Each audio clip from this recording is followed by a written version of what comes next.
শিক্ষার্থীরা দেখো, আজকে তোমাদেরকে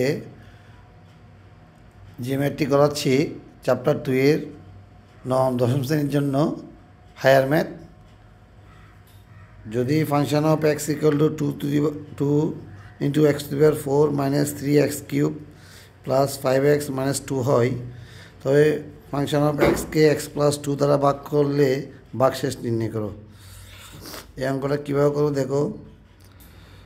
কি দেওয়া আছে আমাদেরকে, function of x equal to দেওয়া আছে 2 into x to the power 4 minus 3x cube plus 5x minus 2।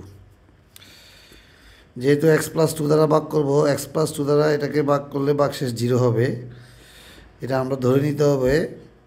তাহলে x প্লাস 2 ইকুয়াল টু 0, কারণ x প্লাস 2 দ্বারা ভাগ করলে তাহলে x প্লাস 2 ইকুয়াল টু 0, তাহলে x equal to minus 2।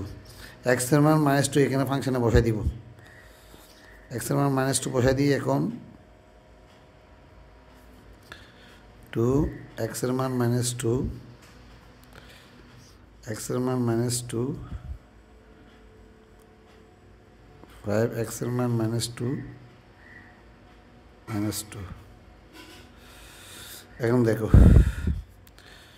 Minus 2 এর উপর পাওয়ারটা হচ্ছে জোর, তাহলে মাইনাস 2 যাবে। 2 এর উপর পাওয়ার 4 দিলে কত হয়? 16 হয়। 16 সাথে 2 গুণে 32। মাইনাস 2 এর পাওয়ার 3 বেজোর পাওয়ার একটা মাইনাস থাকে, ওই মাইনাস আর মাইনাসে প্লাস। 2 এর পাওয়ার 3 হলে কী হয়? 8 হয়। 3 8 24, প্লাসে মাইনাসে মাইনাস, 5 2 10 মাইনাস 2। তা 30 40 50 56 মাইনাস 12, 56 থেকে 12 গেলে 44। সহজে অঙ্কটি সমাধান করছে। শিক্ষার্থী বুঝতে পারছো? এটাই ভাগশেষ 44।